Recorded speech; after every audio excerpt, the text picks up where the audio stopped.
নমস্কার বন্ধু, তোমরা সবাই কেমন আছো? আশা করি ভালো আছো। আমি মৌ চক্রবর্তী, তোমরা দেখছো ফুডি মৌ চ্যানেলের নতুন একটা ভিডিও। যারা ইউটিউব থেকে প্রথমবার আমার ভিডিও দেখছো, ইউটিউবের ফুডি মৌ চ্যানেলটা সাবস্ক্রাইব করে দিও।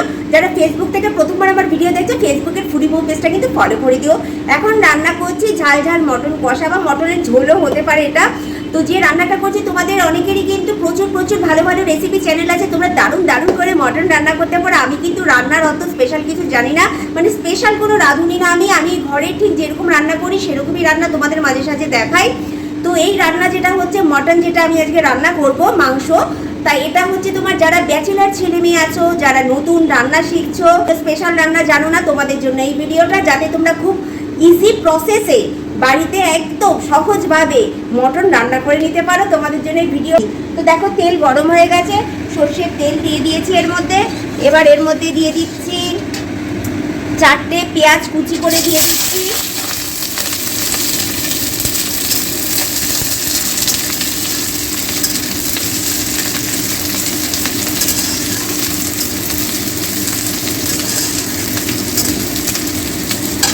কাঁচা টমেটো, কাঁচা লঙ্কা দিয়ে দিলাম।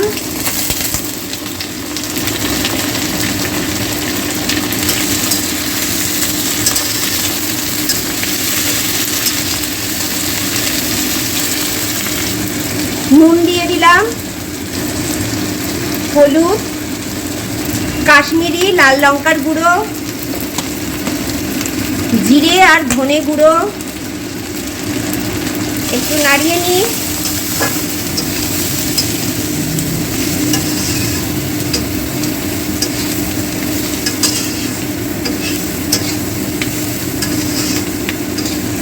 আচ্ছা, এটা হচ্ছে আদা রসুন পেস্ট, বাজারে 5 টাকা করে বিক্রি হয়, সব রকম কোম্পানির আছে। তো 4 প্যাকেট দিয়ে দেবো, মানে 20 টাকার আদা রসুন পেস্ট দিয়ে দিচ্ছি। 4 প্যাকেট যে আদা রসুন পেস্ট নিয়েছিলাম সেটা দিয়ে দিয়েছি। তো দেখতে থাকো। গ্যাসটা বাড়িয়ে দিলাম, আর দেখো এর মধ্যে একটু জল দিয়ে দিচ্ছি যাতে মশলাটা পুড়ে না যায়। এবার খুব ভালোভাবে এটাকে কষিয়ে নেব। আমি আবারও তোমাদের বলছি, তোমরা অনেকেই খুব স্পেশাল রান্না জানো, তা আমার তো কোনো রেসিপি চ্যানেল না, আমার তো কোনো রান্নার চ্যানেল না। তো ইজি প্রসেসে যারা ব্যাচেলার ছেলে মেয়ে আছো, ধরো প্রথম মটন রান্না করবে, তা তাদের জন্য এই ভিডিওটা এইভাবে করে নিতে পারো। তো এইভাবে মশলাটাকে খুব ভালোভাবে কষিয়ে নিতে হবে। এমনভাবে মশলাটা কষাতে হবে যাতে মশলা থেকে তেল ছেড়ে, বুঝতে পেরেছো? তেলটা যাতে ছাড়ে মশলা থেকে, এইভাবে মশলাটা খুব ভালোভাবে কষিয়ে নিতে হবে। তো মশলাটা কষুক। মশলাটা দেখো অর্ধেকের বেশি কিন্তু কষে এসছে, কালারটা অনেকটাই চেঞ্জ হয়ে গেছে। এবার আলুগুলো দিয়ে দিলাম। মটন তো আলু ছাড়া ভালো লাগবে না, ওই জন্য আলু দিয়ে দিলাম। ডুমো করে কেটে রাখা 2টো আলু দিয়ে দিলাম, কারণ 1 কেজি মটন আছে। এবার আলু দিয়ে বাকিটা কষাতে থাকবো।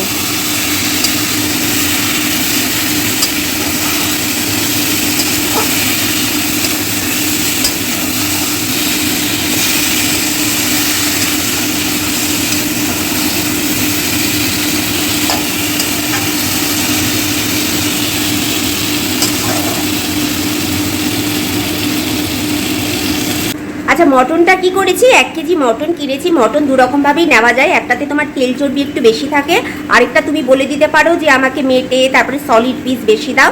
তো আমি যেটা এনেছি মেটে আছে, সলিড পিস আছে, তার সঙ্গে একটু তেল চর্বিও আছে, সেই জন্য তেলটা একটু কম দিলাম, কারণ এই তেল চর্বি থেকে তেল ছাড়বে। লাস্টে একটু ঘি গরম মশলা দেবো, সেই জন্য সর্ষের তেলটা একটু কম দিয়েছি রান্নাতে, নইলে একটু বেশি তেল হয়ে যাবে পরে। তো মটনটা এনে ভালো করে জল দিয়ে ধুয়ে পরিষ্কার করে কি করেছি, ওটা প্রেশার কুকারে 2টো সিটি দিয়ে গ্যাসটা অফ করে দিয়েছিলাম। আধা ঘন্টা রেস্টে রেখেছি। প্রেশার কুকারের সিটিটা কিন্তু খুলিনি, মানে ঢাকা প্রেশার কুকারে মটনটা 2টো সিটি মেরে সেদ্ধ করে তারপরে প্রেশার কুকারটা আধা ঘন্টা রেস্টে রেখে দিয়েছিলাম, সিটিটা কিন্তু খুলিনি, ঠিক আছে? তো দেখো, এই যে প্রেশার কুকারে মটনটা সেদ্ধ করে নিয়েছি, 2টো সিটি দিয়েছি, দিয়ে আধা ঘন্টা মতো দেখো রেস্টে রেখে দিয়েছিলাম প্রেশার কুকারটা। এবার মটনটা দিয়ে দিচ্ছি, সেদ্ধ মটন এটা। 1 কেজি মটন আছে, বড় সাইজের 4টে পেঁয়াজ দিয়েছি, আর ওই আদা রসুন পেস্ট দিয়েছি 4টে 5 টাকা করে যে প্যাকেট। এই যে এবার এগুলো দিয়ে দেবো মটনটা। একা হাতে ভিডিও করছি তো স্বাভাবিক।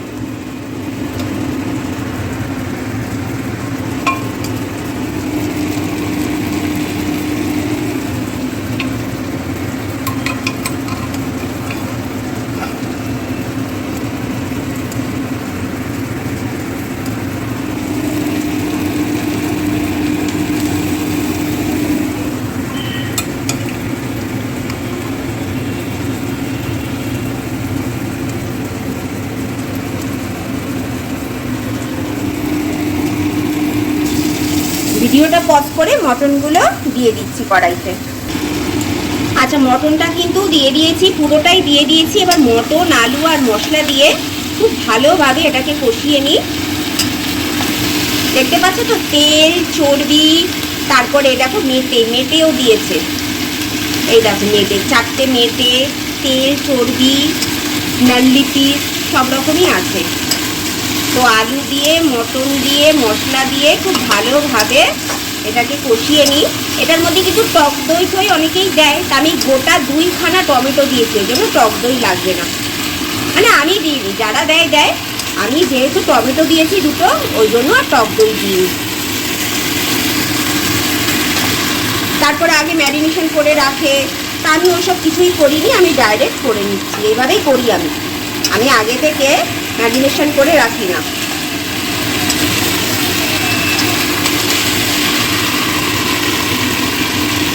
ঠিক আছে, এটাকে খুব ভালোভাবে কষিয়ে নিই যতক্ষণ না তেল ছাড়ে।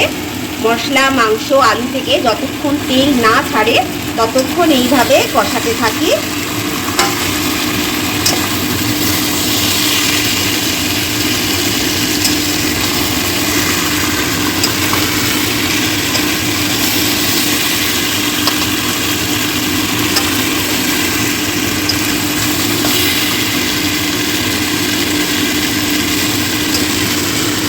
এই যে এইটা হচ্ছে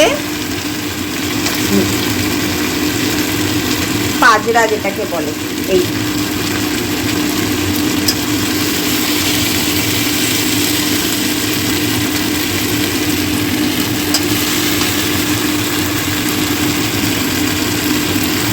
বলছি, প্রেসার কুকারে যে মাংসটা তোমরা সেদ্ধ করবে না, সেই মাংসটা তোমরা কতটা জল দেবে। আমি 1 কেজি মাংসে দেখো, এই যে এই কাপটা তোমাদের দেখাচ্ছি, এই কাপের হাফ কাপেরও কম জল দিয়ে মাংসটা 2টো সিটি মেরে সেদ্ধ করেছি। যদি কোনো কারণে জল বেশি হয়ে যায়, মাংসের যে স্টুগুলো আছে ওগুলো কিন্তু তোমার বেরিয়ে যাবে, প্রেসার কুকারে উপচে যাবে। ঠিক আছে, ওই জন্য এটা হাফ কাপেরও কম জল দিয়ে মাংসটা, নুন লাগবে না, সেদ্ধ করে নিয়ে এলে ভালো হবে। এর বেশি জল দেবে না, এর বেশি জল দিলে তোমার প্রেসার কুকার থেকে মাংসের যে জুসটা আছে ওটা তোমার উপচে বেরিয়ে যাবে, মুশকিল হবে, গ্যাস ট্যাস নোংরা হয়ে যাবে। তাছাড়া ওটা লসও না, ওটা বেরিয়ে গেলে, সেই কারণেই। তো এই দেখো অনেকটাই কষানো হয়ে গেছে, তোমাদের দেখাই। এই দেখো কষে কষে কিরকম কালার এসছে দেখো। এই দেখো কেমন তেল ছাড়ছে, আমি তো বেশি তেল দিইনি, তারপরে দেখো কেমন তেল ছাড়ছে। এই দেখো মাংস থেকে কেমন তেল ছেড়েছে, এই দেখো বাবা। আর আমি জল দিয়ে মাংসটা সেদ্ধ করার পরে দেখো হাফ কাপেরও কম জল দিয়েছি, তারপরেও দেখো মাংস থেকে কতটাই দেখো স্টু বেরিয়েছে। এই দেখো, দেখেছো কতটা জল ছেড়েছে দেখো।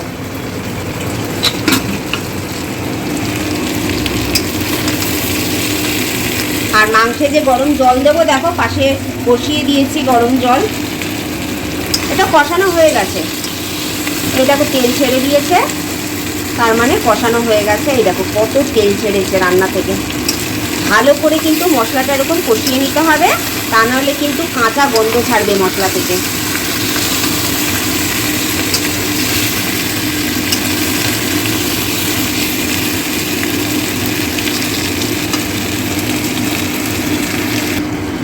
আচ্ছা, মাংসের যে স্টুটা ছিল এই যে প্রেসার কুকারে, এটা তো দিয়ে দিলাম মাংসের মধ্যে। আর এবার গরম জলটা দিয়ে দিচ্ছি, যে যতটা ঝোল খাবে ততটাই দেবে।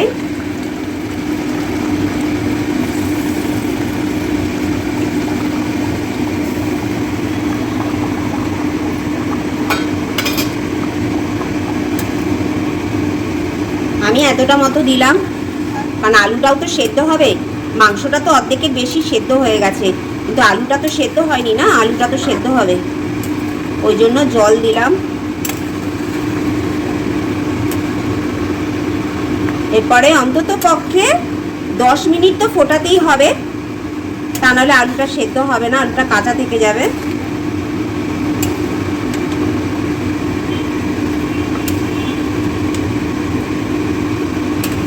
তো 10 মিনিট এরকমভাবে গ্যাসটা ঢাকা দিয়ে, মানে কড়াইটা ঢাকা দিয়ে 10 মিনিট রেখে দিই, দেখি আলুটা সেদ্ধ হোক, তারপরে আবার ফিরে আসছি রান্নায়।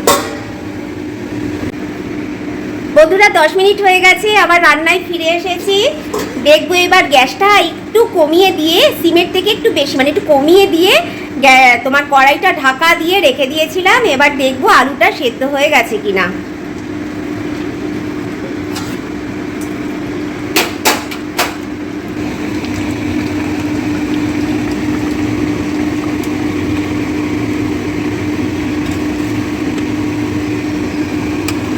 দেখছো বন্ধুরা, আমি কিন্তু এতটাই ঝোল রেখেছি, ঝোল কিন্তু কমিয়ে দিইনি আমি, কারণ আমরা ভাত দিয়ে খাবো সেই জন্য। আচ্ছা এবার দেখি আলুটা সেদ্ধ হলো কি না।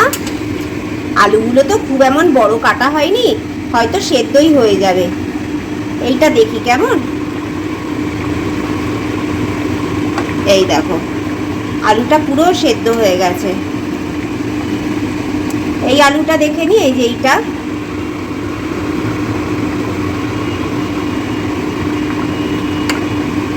এই মাংস তো সেদ্ধই ছিল অর্ধেকের বেশি, বাকিটা তো এখন সেদ্ধ হয়ে গেল। আর আলুটাও কিন্তু খুব ভালোভাবে সেদ্ধ হয়ে গেছে। ঠিক আছে, ঝোলটা ঠিক আছে না আরও শুকাবো তোমরা বলো? ভাত দিয়ে খাবো, এটুকু ঝোল তো লাগবে বলো, নাহলে ভাল লাগবে? আচ্ছা এবার যেটা দিয়ে দেব সেটা হচ্ছে, দেখো গরম মশলা দিয়ে দিলাম, গরম মশলার গুঁড়ো, আর দিয়ে দিলাম ঘি। ঘি আর গরম মশলা দিয়ে দিলাম। এবার একটু ভালো করে নাড়িয়ে নিই।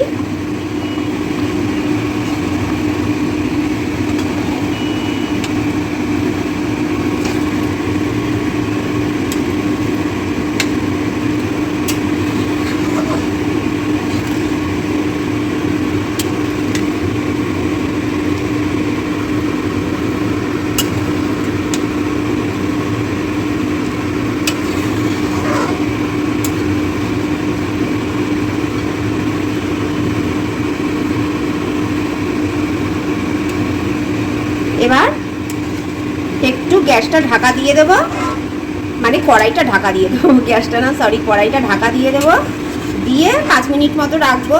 তাহলে ঘি আর গরম মশলার গন্ধটা খুব ভালো মতো বেরোবে।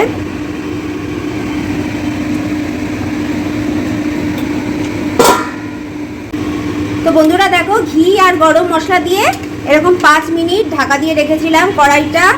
তো এখন রান্না হয়ে গেছে। মটন কষা, কষা বলে ভুল হবে, এটা ঝোল হচ্ছে, হ্যাঁ মটন কারি, এটা রান্না হয়ে গেছে। তো ভিডিওটা ভালো লাগলে কিন্তু লাইক শেয়ার কমেন্টস করো। আর যাদের খুব ভালো ভালো রান্নার চ্যানেল, রেসিপি চ্যানেল, তারা তো ভীষণ ভালোভাবে এরকম মটন রান্না করে, নানা রকম প্রসেসে অনেক রকমভাবে কিন্তু মটন রান্না করতে পারে। তাদের রান্নার চ্যানেলগুলো দেখো, আমিও দেখি, তো আমি এই অর্ডিনারিভাবেই করলাম। ভিডিওটা ভালো লাগলে লাইক শেয়ার কমেন্টস করো। আর নেক্সট ভিডিও নিয়ে খুব শীঘ্রই তোমাদের সামনে চলে আসবো। ততক্ষণ পর্যন্ত tata, good bye, see you. সবাই খুব ভালো থাকো, সুস্থ থাকো।